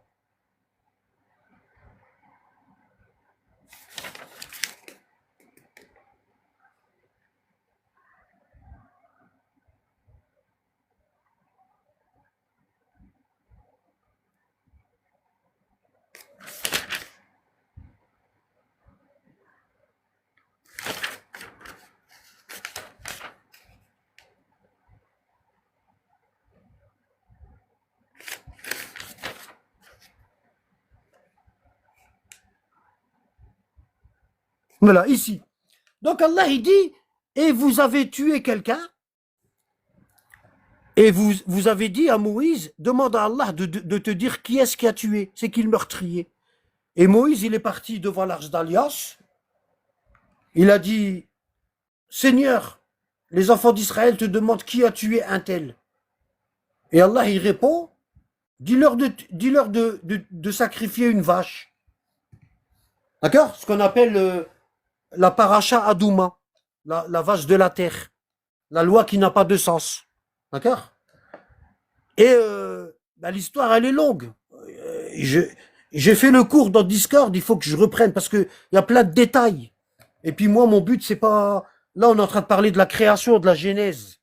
D'accord? C'est bien, on va y arriver au cours. D'accord? Donc, ils n'ont pas voulu tuer la vache. Ouais? Et rappelez-vous, lorsque Moïse dit à son peuple, certes, Allah vous demande, Inna Allah ya'murukum an tadbahu baqara, de tuer une vache. Ils dirent, nous prends-tu pour moquerie? Tu te fous de nous? Ils lui ont dit, on te demande qui est-ce qui a tué un tel, tu nous dis qu'Allah, il veut qu'on tue une vache. On voit pas le rapport. Tu vois? Et il voulait pas la tuer. Demande à Allah de te donner la couleur. Demande à Allah de te dire quel âge elle doit avoir. Demande à Allah de te dire si elle a déjà labouré le champ. Tu vois? Tout ça, vous l'avez là. Tu vois? Et Allah, il dit à la fin, et quand vous aviez tué un homme et que chacun de vous cherchait à se disculper. Et Allah a démasqué ce que vous dissimuliez. Hein? Allah, il dit, une fois qu'il a tué la vache, Allah, il dit à Moïse, fadribhu bi ba'diha. Kadhalika yuhyi Allah al-mawta. Frappe la vache avec une épaule, frappe le mort avec une épaule de la vache. Et Allah va te faire montrer comment il ressuscite les morts. Et Moïse, il a frappé le mort, et le mort avec une partie de la vache, l'épaule de la vache, et le mort, il est ressuscité, et il a dit, c'est un tel qui m'a tué, et il est mort. Tu vois? Et cette vache-là, c'est devenu un objet très important dans le culte. Pourquoi? Parce que les enfants d'Israël, quand ils se sont dispersés parmi les nations, d'accord? Ce qu'on appelle les goïms et les gentils, ah ben, comme les gentils, comme les goïms et les gentils, les autres nations, ils ont pas la foi, donc ils sont impurs. Et le fait que les enfants d'Israël côtoient ces gens-là, ah ben, ils sont devenus impurs. Et pour se purifier, ils ont besoin de la vache. Ils doivent brûler la vache, prendre les cendres, la mélanger avec de l'eau pour faire les ablutions, etc. Bon, tout ça, j'en ai parlé plein de fois. C'est dans mes cours. Ok? Bon. On continue. Donc ça, c'était l'Ancien Testament, la Torah, ce que je vous ai lu là. Et on continue. Donc on parlait des chérubins. Et pourquoi dans l'Ancien Testament, au chapitre de l'Exode, Allah demande à Moïse de façonner 2 chérubins lors de la conception de l'Arche d'Alliance. Et vous voyez ici, vous avez les 2 chérubins là, ici. 1, 2. D'accord? Et ici, vous en avez 1 et 2. D'accord? Ça, c'est des fausses Arches d'Alliance. La vraie, elle est occultée avec le 12e imam, Al-Mahdi. L'Arche d'Alliance est le coffre qui, selon la Bible, contient les tables de la loi. C'est pas seulement selon la Bible, selon le Coran aussi. D'accord? Parce qu'Allah, il dit, elle contenait les reliques de ce que la famille de Aaron et la famille de Moïse ont laissé derrière eux. Ok? Bon. Donc, je vous ai dit ce que c'est qu'un chérubin. Ok? Les anges chérubins représentés au Moyen-Orient par des anges à la figure d'enfants sont les premiers anges à reconnaître la wilaya du prophète Mohammed et des Ahlul Bayt. Quand Allah il a dit, quand Allah il a dit aux anges, Inni ja'ilu fil ardi khalifa, je vais faire un calife sur terre, je vais créer Adam. Il y a des anges, ils ont dit, ataj'alu fiha من يفسد فيها ويسفك الدماء ونحن نسبح بحمدك ونقدس لك. Il y a des gens ils ont dit, vas-tu mettre sur terre un homme qui va commettre la corruption et faire couler le sang alors que nous on est en train de t'adorer? Ah ben il y a une partie des anges qu'on appelle les chérubins. Ah ben eux ils ont pas dit ça. Ils étaient les premiers à acquiescer, à accepter ce qu'Allah a dit. Et ces anges-là, c'est les anges les plus rapprochés du trône. On les appelle les chérubins. Ok? Bon. Donc, les chérubins, les anges chérubins représentés au Moyen-Âge par des anges à la figure d'enfants sont les premiers anges à reconnaître la wilaya, l'alliance du prophète Mohammed et de ses Ahlul Bayt. Et je vous ai dit ce que c'est que l'alliance. Je vous ai dit que la wilaya, c'est le 5e pilier de l'islam, c'est-à-dire l'obéissance, l'amour et le suivi de la famille prophétique. D'accord? Bon. De ce fait, Allah les a rapprochés de lui et il les a mis derrière le trône. Ils sont les premiers à s'être prosternés devant la lumière de Mohammed, lumière qui était sur le front d'Adam. Quand Allah y a créé Adam, la lumière de Mohammed, elle était sur son front. Et Allah y a dit aux anges, prosternez-vous devant la lumière de Mohammed. Et la lumière de Mohammed, elle représente la foi. Elle représente la science et la sagesse. La science et la sagesse. D'accord? Bon. Une preuve que c'est pas devant Adam qu'ils se sont prosternés, c'est que Adam, il a désobéi et il a mangé du fruit interdit. D'accord? Allah, il va pas dire aux anges de se prosterner devant quelqu'un qui quelques secondes plus tard va désobéir. Pourquoi? Parce que la famille du prophète, ils disent que Adam et Ève ne sont restés au paradis qu'un après-midi. Entre Drôle et l'Asr. Ok? Ils sont même pas restés une journée.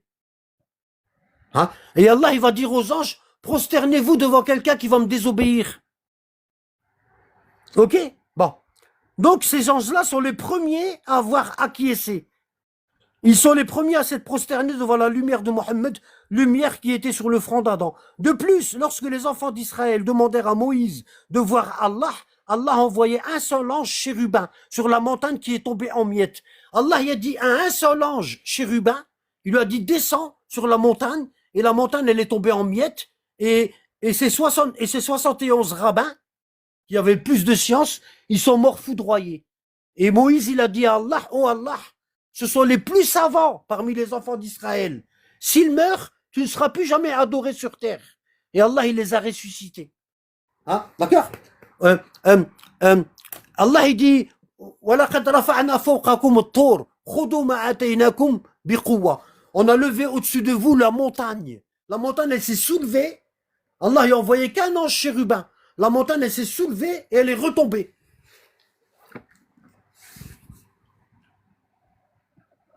Tout est déjà créé. Voilà. Et ici, vous avez le verset en question que je viens de vous lire. Hein? Allah, il dit, وَإِذْ أَخَذْنَا مِيثَاقَكُمْ وَرَفَعْنَا فَوْقَكُمُ الطُّورَ خُذُوا مَا آتَيْنَاكُمْ بِقُوَّةٍ وَاذْكُرُوا مَا فِيهِ لَعَلَّكُمْ تَتَّقُونَ. D'accord? Il dit, surat numéro 2, la vache, verset 63, et rappelez-vous quand nous avons contracté un engagement avec vous, et nous avons brandi au-dessus de vous le mot. Tenez fermement de ce que nous avons donné et souvenez-vous. D'accord? Et ils sont morts foudroyés. D'accord? Bon. Il y a qu'un chérubin qui est descendu. Ok? Bon. On continue. On continue.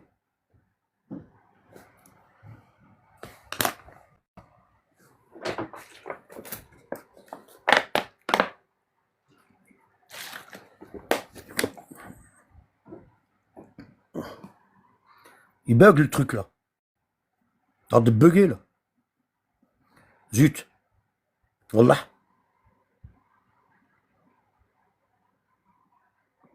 Ça veut dire qu'il faut arrêter le cours maintenant. Ah oui, c'est ça que ça veut dire. Ça ne veut pas dire autre chose. Vous voyez?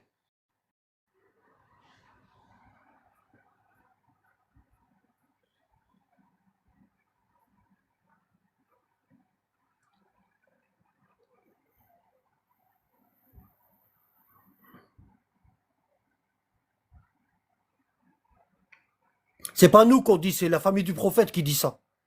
Nous, on obéit. Tu vois, regarde, je t'explique. Regarde, je t'explique. La wilaya, ça veut dire l'allégeance à la famille du prophète. Ça veut dire l'obéissance, l'amour et le suivi. S'ils disent ça, c'est que c'est ça. Point barre. On n'a pas à discuter.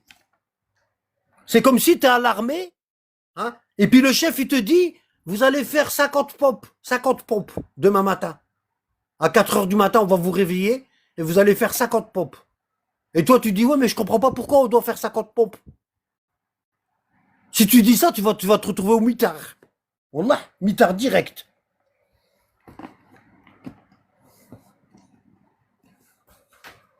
C'était un paradis terrestre. Point barre. Alors, ici. Oh là là. Alors, on va arrêter aux chérubins, je crois. Je vais finir les chérubins, puis on verra la prochaine fois. Voilà. Les gens chérubins représentés au Moyen-Âge par des anges à la figure d'enfants, etc. Donc Allah il a descendu les chérubins sur la montagne.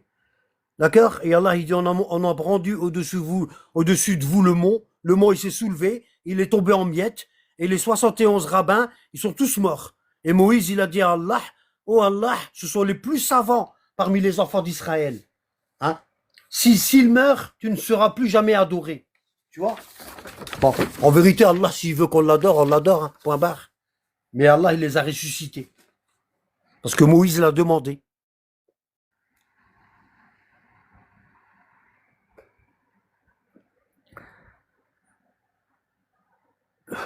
Parce que dans un paradis céleste, Satan, il peut pas rentrer. Satan, il peut rentrer que dans les paradis terrestres. Est-ce que tu as compris? Parce qu'à la naissance de Mohammed, si tu regardes la sourate al-Jinn, tu vois, ça c'est une perte de temps. Parce que c'est pas le sujet. Tu vois, hein? Si tu regardes la sourate al-Jinn, hein, quand le prophète est parti lire le Coran aux djinns, ils lui ont dit quoi? Ils lui ont dit autrefois le ciel était ouvert. On pouvait monter jusqu'au 7e ciel et écouter les anges ce qu'ils disent entre eux. Et aujourd'hui, le ciel, le premier ciel, il est fermé. On peut pas passer. À chaque fois qu'on veut monter au 7e ciel pour écouter, il y a un bolide qui nous frappe. Et comme tu nous lis le Coran, là, Mohammed, on a compris pourquoi le ciel, il a été fermé. C'est à cause de toi. Depuis ta naissance, le ciel, il a été fermé. Du coup, Satan, il ne peut plus monter dans les cieux, dans les autres cieux et dans les paradis. D'accord? Il ne peut aller que dans les paradis terrestres. Alors, ici, on a Basair Darajat. D'accord? Ici, on a le livre Basair Darajat. D'accord? Le Bassar, le Bassar, c'est la vue du cœur, la vue de la science. Darajat, c'est les escaliers, ce qu'on appelle les niveaux. D'accord? Basair Darajat. Ok? Page 89. Il n'y a qu'une tome. Page 89. La famille du prophète, elle dit ça concernant les chérubins.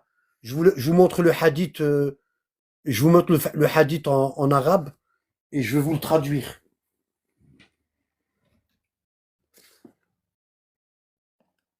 Alors ici, un homme demanda à l'imam Sadek alayhi salam si les hommes étaient plus nombreux que les anges.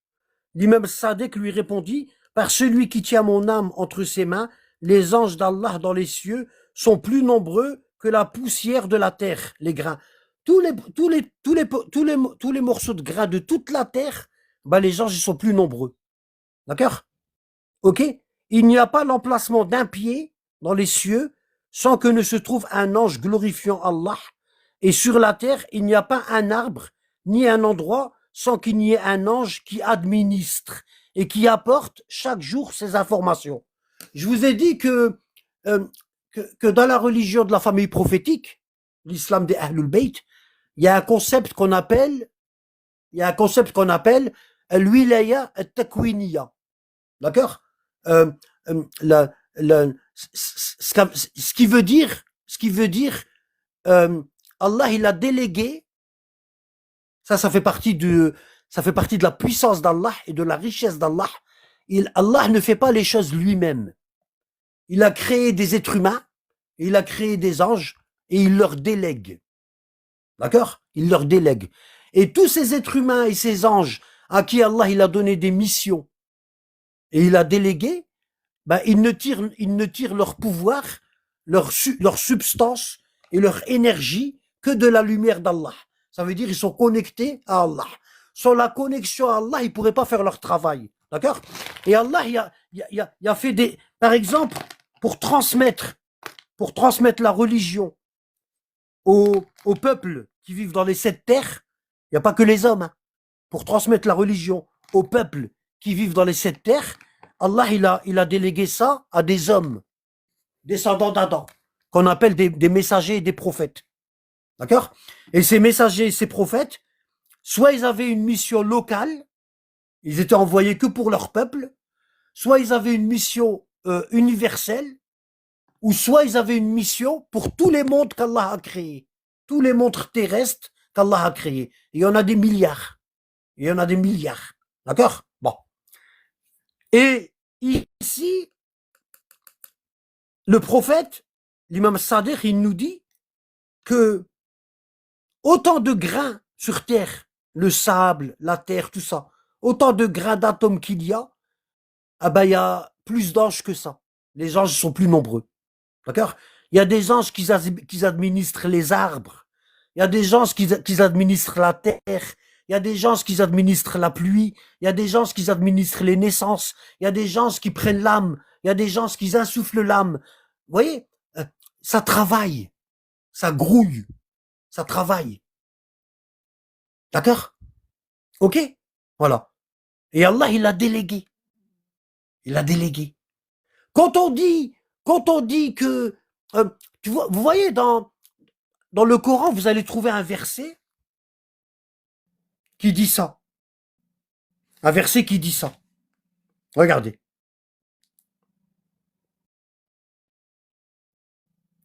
Alors.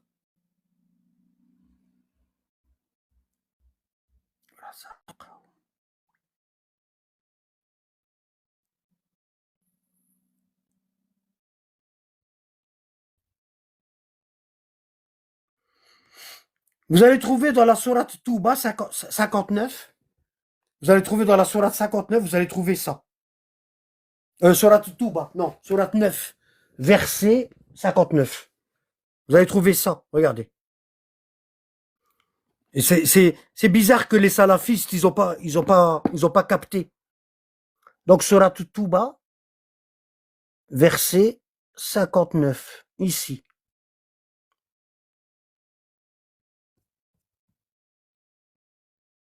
Ici.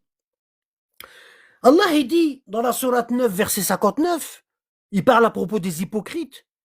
Il dit, s'ils s'étaient contentés de ce que Allah leur avait donné, ainsi que son messager, et avait dit, Allah nous suffit, bientôt Allah nous accordera sa faveur, de même que son messager, ici, وَلَوْ أَنَّهُمْ رَادُوا مَا آتَاهُمُ اللَّهُ وَرَسُولِهِ. S'ils avaient accepté ce qu'Allah et son messager leur avaient donné, vous voyez, ici, on voit que le prophète Mohammed, parce que ici, ça parle d'hypocrisie, et ça parle de bien, d'argent, de sadaqa. D'accord? Ça parle de dunya, ça parle de dunya, de sadaqa. Tu vois? Et ici, ils disent, s'ils s'étaient contentés de ce que Allah et son messager leur avaient donné, ben, ça aurait été bon. Oui? Et ici, Allah, il met le risque, la subsistance. Il met qu'elle vient de lui et qu'elle vient de Mohammed, des deux. Ça veut dire Mohammed, il leur donnait leur subsistance avec Allah. Ok? Bon. Et il y a aussi le nous. Barakallahu fik. Quand Allah il dit inni, j'ai fait. D'accord? Ça veut dire qu'ils s'en est occupés directement. Et quand il dit inna nahnu, ça veut dire que Allah il a délégué ça. Et lui et les anges, et lui et les prophètes, ils ont fait ça. D'accord? D'accord? Bon. Il y en avait un autre. Je l'avais, mais je l'ai perdu là. Ouais, ici. Ici. Vous avez aussi ça. Sourate Shura, la consultation. 42, verset 52, ici. Vous allez voir ça. Vous voyez, ici, il dit, Allah, il dit ici, dans la sourate 42, verset 52, Allah, il dit, et c'est ainsi que nous t'avons révélé un esprit provenant de notre ordre, au prophète Mohammed, sallallahu alayhi wa sallam. Tu n'avais aucune connaissance du livre ni de la foi, mais nous en avons fait une lumière par laquelle nous guidons qui nous voulons parmi nos serviteurs. Et en vérité, tu guides vers un chemin droit. Vous voyez, la guidée, elle vient d'Allah. Et Allah, il dit, nous guidons qui nous voulons. Et toi aussi, Mohammed, tu guides avec moi. Vous voyez, Allah, il a associé sa guidée au prophète Mohammed. Comme il a mis son nom, Allah, il a collé le nom du prophète dans la shahada avec son nom à lui. La ilaha illallah, Muhammad Rasulullah. Ça veut dire sans Muhammad Rasulullah, il n'y a pas d'Allah. Il n'y a pas d'Allah. D'accord? Et ici, Allah, il dit, tu guides Mohammed, tu guides les gens vers le droit chemin. Moi, je guide les gens et toi aussi, tu guides. D'accord? C'est pour ça que quand je vous ai lu tout à l'heure le verset Innaka lan tahdi man ahbabt, tu ne guides pas qui tu aimes, je vous ai dit que ce verset-là ne concerne pas le prophète, mais il nous concerne nous. D'accord? Parce que le prophète, jamais, il va aimer quelqu'un qui désobéit à Allah. Jamais. Ok? Voilà. Bon, je finis les chérubins et j'arrête. Donc, un homme demanda à l'imam Sadek si les hommes étaient plus nombreux que les anges. L'imam Sadek lui répondit, par celui qui tient mon âme entre ses mains, les anges d'Allah dans les cieux sont plus nombreux que la poussière de la terre. Il n'y a pas l'emplacement d'un pied dans les cieux sans que se trouve un ange glorifiant Allah, et sur terre il n'y a pas un arbre ni un endroit sans qu'il n'y ait un ange qui administre, qui apporte chaque jour ses informations. bien qu'Allah est le plus savant. Il n'y en a pas un seul parmi les anges qui ne s'approche d'Allah chaque jour avec la wilaya, l'alliance des Ahlul Bayt, de la famille du prophète Mohammed, les 12 imams et le prophète Mohammed, puis qui demande pardon pour leurs partisans et maudit leurs ennemis en demandant de leur faire descendre la punition. D'accord? Il y a, des anges, il y en a des... Hein? L'imam Sadek a dit, les chérubins sont un groupe d'anges parmi nos partisans. Ils sont les premiers à s'être prosternés devant la lumière de Mohammed sur le front d'Adam. Ils font partie des premières créations. Allah qui les a placés derrière le trône, si la lumière d'un seul d'entre eux était partagée entre les habitants de la terre, cela leur suffirait. Lorsque les enfants d'Israël ont demandé à Moïse ce qu'ils ont demandé, de voir Allah, hein, et vous avez demandé à Moïse de voir Allah, hein, Allah envoya un seul chérubin et la montagne s'émietta par crainte d'Allah. D'accord? Bon. Ici, ici, وإذ قال ربك للملائكة إني جاعل في الأرض خليفة قالوا أتجعل فيها من يفسد فيها ويسفك الدماء ونحن نسبح بحمدك ونقدس لك قال إني أعلم ما تعلمون وعلم آدم الأسماء كلها ثم عرضهم على الملائكة فقال أنبئوني بأسماء هؤلاء إن كنتم صادقين قالوا سبحانك لا علم لنا إلا قالوا سبحانك لا علم لنا إلا ما علمتنا إنك أنت العليم الحكيم. Et lorsque ton Seigneur, surat al-Baqarah, verset 30 à 32, et lorsque ton Seigneur confia aux anges, je vais établir sur la terre un vicaire, un calife, un homme, ils dirent, vas-tu y désigner un qui mettra le désordre et répandra le sang? Les chérubins, ils n'ont pas dit ça, ils ont obéi. Quand nous sommes là à te sanctifier, à te glorifier, il dit en vérité, je sais ce que vous ne savez pas. Et il a pris à Adam tous les noms et de toutes choses. Les noms des 12 imams de la famille prophétique. D'accord? Il a appris le nom de Mohammed, sallallahu alayhi wa sallam, de Fatima et des 12 imams. Puis il les présenta aux anges et il dit, informez-moi des noms de ceux-là, hein, si vous êtes véridiques. Et ici il dit, وعلم آدم الأسماء كلها ثم عرضهم على الملائكة فقال أنبئوني بأسماء هؤلاء. هؤلاء c'est un mot qu'on emploie pour des personnes, pour désigner des personnes. Si je dis haoula munafiqun, ceux-là sont des hypocrites. Haoula mu'minun, ceux-là sont des croyants. Donc quand on utilise le mot haoula, c'est pour des personnes, c'est pas pour des choses. D'accord? Alors, ils dirent gloire à toi, nous n'avons de savoir que ce que tu nous as appris. Certes, c'est toi l'omniscient, le sage. D'accord? Les enfants d'Israël demandèrent à voir Allah. Et ils sont tous tombés foudroyés. Et Allah les ressuscita par la suite. D'accord? Ici, on a les anges rangés en rang.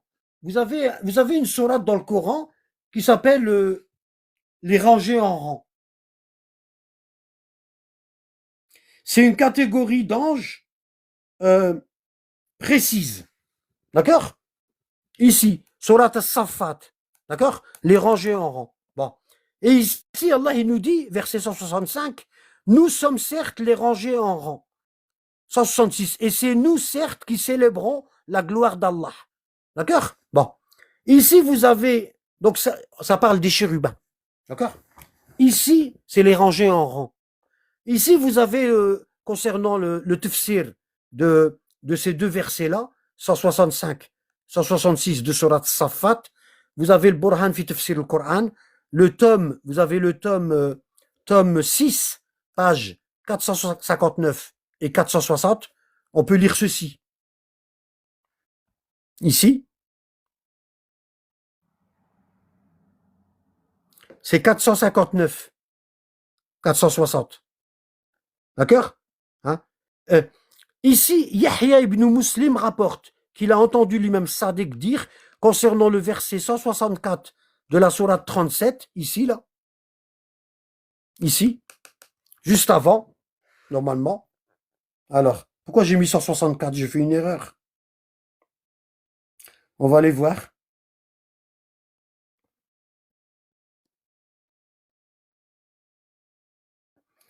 Alors, pourquoi j'ai mis 164? Est-ce que c'est une erreur de ma part?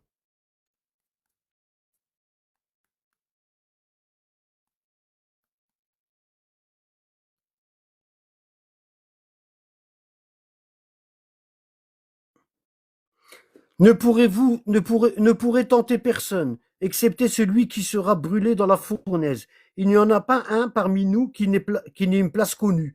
Nous sommes certes les rangés en rang. Ouais, ça commence à 164. Nous sommes les rangés en rang. Et c'est nous, certes, qui célébrons la gloire d'Allah. D'accord? Donc ça commence à 164. Et moi, j'ai mis que le 165 et 166. D'accord? Donc on revient ici, au tafsir.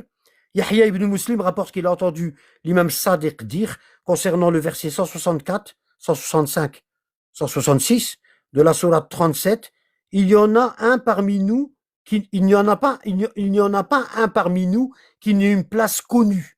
Ce verset a été révélé concernant les 12 imams de la famille de Mohammed. D'accord? Ce verset-là, il a été révélé concernant les 12 imams de la famille de Mohammed. Ok?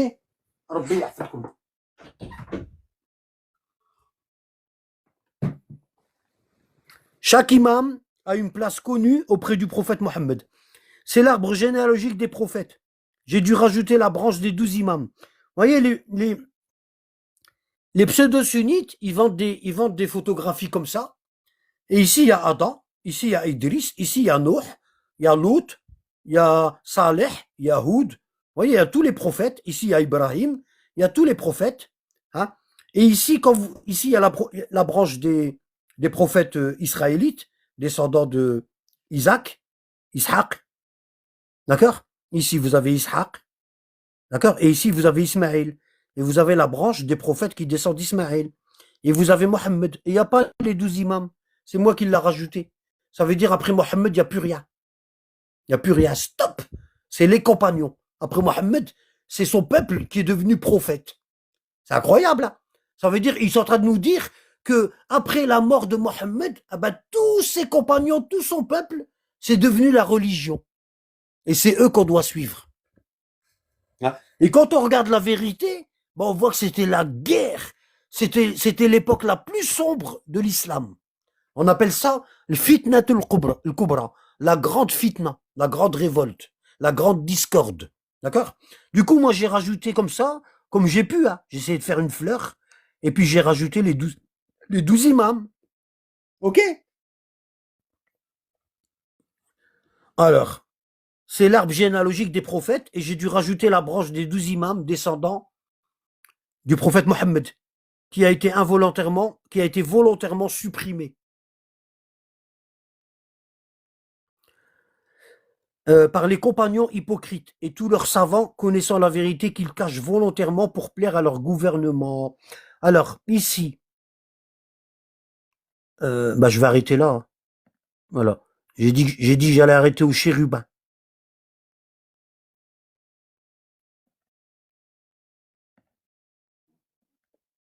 Ouais, après, il y a la fontaine de Jouvence. Donc, je vais arrêter là. Allez, on va aller faire la prière. Barakallahu fikoum. D'accord? Ceux qui ne sont pas abonnés à cette chaîne, abonnez-vous. Parce que je suis en train de soupçonner que l'autre chaîne va sauter. D'accord? D'ailleurs, même celle-ci, elle risque de sauter. Hein. Faut pas rêver. D'accord? Et peut-être à demain, Inch'Allah. Peut-être. Je suis pas sûr. Allez. Salam alaikum tout le monde.